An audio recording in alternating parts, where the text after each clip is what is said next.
Pertanyaan berikutnya Ustadz.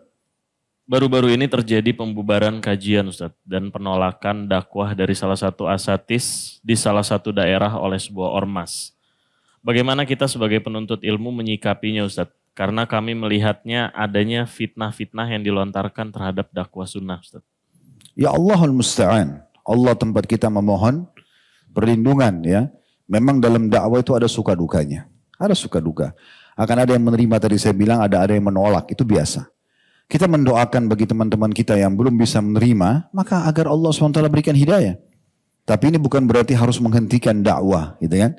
Mungkin karena mereka belum mengetahui, gitu kan? Alhamdulillah, selama ini semua teman-teman dakwah sunnah, dakwah salaf ini, kalaupun ceramah jelas, pakai mikrofon, pengeras suara di media, tidak ada yang disembunyikan. Ya.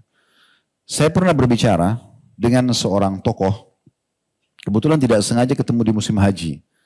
Beliau di sebelah saya. Kemudian salah satu tokoh yang dikenal gitu ya. Kemudian beliau mengatakan setelah salaman nama saya, habis sholat subuh lalu dia bilang, kenapa Ustadz Khalid teman-teman salafi atau teman-teman sunnah ini suka sekali menyalah-nyalahkan ibadah kami.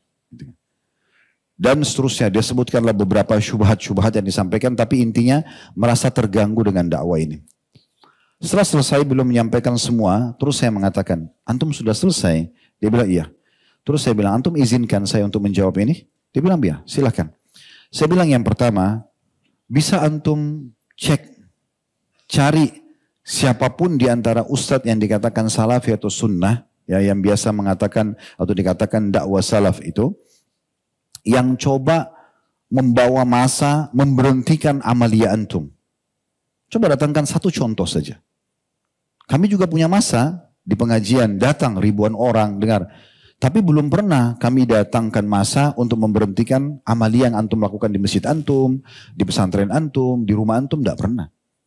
Yang terjadi adalah di majelis kami, kalau ditanya, apa hukumnya maulid, apa hukumnya tahlilan, apa hukumnya begini dan begitu, kami jelaskan sesuai apa yang kami ketahui. Karena ditanya, tidak ada tablik akbar khusus bahas masalah ini, tetapi hanya ditanya, kami jelaskan sesuai yang kami fahami. Kalau antum merasa itu benar, antum jalankan, silahkan. Masing-masing bertanggung jawab di hadapan Allah SWT. Tapi jangan antum paksa kami untuk melakukan. Karena masing-masing berhujjah. Jadi tidak ada maksud dan tujuan kami untuk menyerang antum. Jangan difahami untuk menyerang.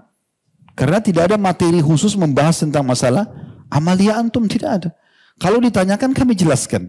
Dan itu hak kami menjelaskan di pengajian kami. Sebatas itu. Dan sekali lagi tidak pernah ada pergerakan massa, memberhentikan atau tidak ada. Sama sekali. Dan itu hak kita masing-masing. Antum mengatakan boleh, kami mengatakan tidak boleh. Saling menghormati, selesai kan gitu. Konsepnya. Kami teman-teman salafi ini hanya butuh dalil. Saya bilang begitu, ini di rumah Allah saya menyampaikan ya, kepada beliau. Kami cuma butuh dalil. Ada dalil, antum akan temukan kami berada di saf pertama mengerjakan perbuatan tersebut. Apa saja, ini dalilnya, ini hadisnya, ini ayat Al-Qur'annya, ini perkataan sahabat. Kami langsung melakukan itu. Insya Allah kami yang pertama melakukannya. Tapi kalau tidak ada dalil, antum akan temukan kami paling jauh. Sebatas itu. Terus dia balik tanya kepada saya, oh berarti teman-teman salafi cuma butuh dalil. Saya bilang iya, hanya itu saja. Oh kalau gitu nanti saya akan sebarkan. Fadhal, silahkan. Tidak ada yang tertutup kok, kan gitu. Jadi sebenarnya tidak perlu ada pemberhentian, merasa terganggu karena orang masing-masing menyampaikan pendapatnya. Ya, ini saya bicara secara global. Alhamdulillah pengajian kita berjalan di masjid-masjid ini sudah tahunan, bukan 1-2 kali. Alhamdulillah kita selalu sampaikan kalau Allah, kalau Rasul, dan tidak ada penyebutan nama, tidak ada nama penyebutan organisasi, ya, tidak pernah kita sakitin siapapun. Tapi kalau ditanya tentang hukum kita jelaskan. Nah ini hukum yang kita ketahui kan gitu. Masing-masing boleh menyampaikan. Allahu a'lam. Jadi kedepannya saya berharap mudah-mudahan tidak terjadi lagi hal-hal yang seperti ini. Kalau ada yang dirasa dari penyampaian salah satu da'i, siapapun dia di negara kita ini, yang kemudian dianggap penyampaian itu kurang pas, oke, dipanggil, diajak dialog, diziarahi, ya. Kemudian ini lebih baik, lebih bijaksana. Tujuan lebih baik daripada dari nggak enak kelihatannya, mesti didatangi, diberhentikan, disorak-sorakin kan jadi nggak enak. Umat Islam sama umat Islam kok ada masalah apa nih, gitu kan? Hanya karena tidak sefaham dalam masalah amaliyahnya, ini nggak penting gitu.